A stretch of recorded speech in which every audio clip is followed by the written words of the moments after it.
जुल्म मत करो, बद्दुआ मत लो किसी की। बुजुर्गों ने बयान किया, अपनी किताबों में लिखा, एक बुढ़िया थी और वो बुढ़िया की एक झोपड़ी थी, उसने झोपड़ी में रहती थी। आजकल हम देख रहे हैं अपने मालेगांव शहर में भी मालदार लोग गरीबों को दबाते हैं, ताकतवर लोग गरीबों को दबाते हैं, बिलखुसूस थोड़े से जिनको अल्लाह ताकत और कुव्वत देता है कमजोरों को दबाते हैं। लेकिन मैं लोगों से ये कहता हूं कि कमजोरों को दबाने में कोई कमाल नहीं है, कमजोरों को उठाना कमाल। उठाने वाले बनो, गिराने वाले मत बनो। याद रखना, गिरा के कभी सुकून नहीं मिलता, हमेशा सुकून उठा के मिलता। किसी को दुख देकर कभी सुकून नहीं मिलता, हमेशा सुख देकर सुकून मिलता है। बुढ़िया थी, उसकी छोटी सी झोपड़ी थी। एक बादशाह को ख्याल आया कि मैंने कोई महल बनाना है अपना। महल के लिए अपने नौकरों से कहा, सिपाह से कहा, मेरा महल बनाना चाहता हूं नया। जमीन देखो। जमीन देखने वहां क्या मामला था, कोई खरीदी बिक्री तो करनी नहीं थी, पूरी सल्तनत बादशाह की थी। उन्होंने एक जगह का इंतखाब किया, जगह मुंतखब हो गई, महल की संगे बुनियाद रख दी गई, महल की तामीर भी शुरू हो गई, महल बन भी गया। महल बन गया जंगल में, तो जंगल में तो मंगल ही हो गया। जब महल बन गया तो किसी चापलूस ने, क्योंकि लोग कहते हैं ना शाह से ज्यादा शाह के नौकर जो डेढ़ होशियार होते हैं, तो ऐसा ही होता है। चमचे बड़ा खराबा करते हैं, चमचे इर्द गिर्द के लोग बड़ा खराबा करते हैं। अल्लाह की अमान मांगिए। पहली बात तो चमचे रखिए ही मत। मालदारों के इर्द गिर्द तो हो ही जाते हैं, मालदारों के इर्द गिर्द हो जाएंगे, ताकतवरों के इर्द गिर्द हो जाएंगे, अहले इल्म के इर्द गिर्द हो जाएंगे। जरूरत नहीं है, जरूरत नहीं है। इसलिए कि कुदरत ने हाथ दिया, हाथ का इस्तेमाल कीजिए। दुनिया से अगर चमचे खत्म हो जाए तो दुनिया से झगड़े खत्म हो।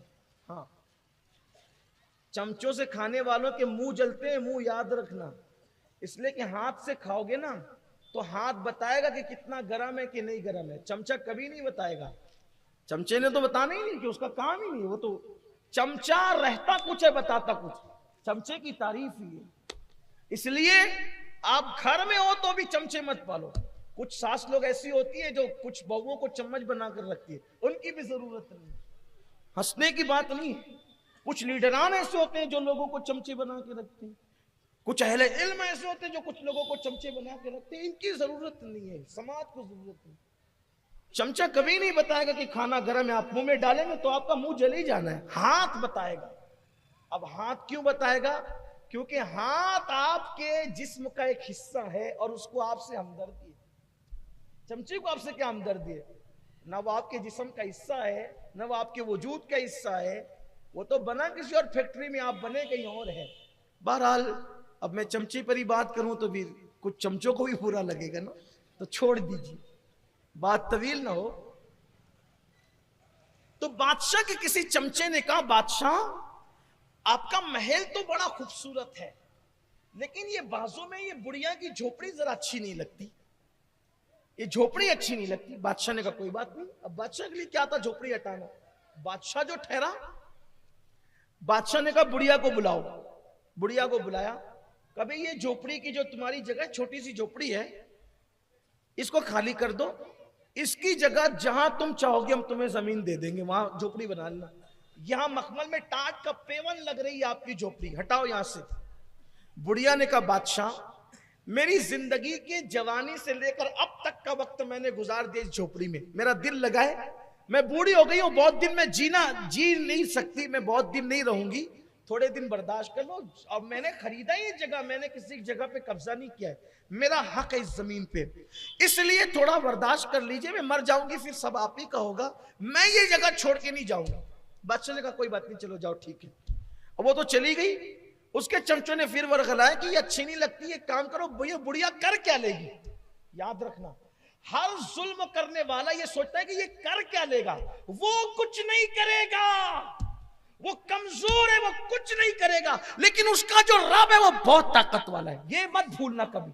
जुल्म करने वालों को ये कभी मत नहीं भूलना चाहिए कि इंसान कमजोर है, मगर उसका रब, उसका खुदा बहुत ताकत वाला है, वो बहुत कुव्वत वाला है, वो बहुत गैरत वाला है।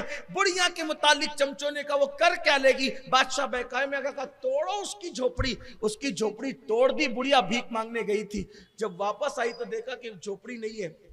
सोचा कि मैं कहीं गलत, बूढ़ी थी, गलत जगह तो नहीं आ गई, लेकिन फिर कहा कि अरे इसी के महल के साए में तो मेरी झोपड़ी थी। तोड़ दी इन लोगों ने। खुदा का करना, झोपड़ी का टूटना था कि बरसात शुरू हो गई। बरसात हुई, ऐसी ठिठरी वो बुढ़िया, और रात पूरी उसने सर्दी, कड़ाके की सर्दी में गुजारी। और उस सर्दी के बाद उसको आया गुस्सा, और गुस्सा आया, वो कर क्या सकती थी? दिल से फरियाद निकली, आसमान की तरफ निगाह उठी, मौला मैं यहां से गई थी, तू कहां था? उसके मजलूम के, अल्लाह के रसूल अलैहिस्सलाम फरमाते हैं मजलूम की दुआ और अल्लाह रब्बुल इज्जत के इजाबत में कोई पर्दा नहीं होता। इधर मजलूम के मुंह से दुआ और बद्दुआ निकलती है, और उधर इजाबत इलाही से टकरा जाती है। अल्लाह अकबर।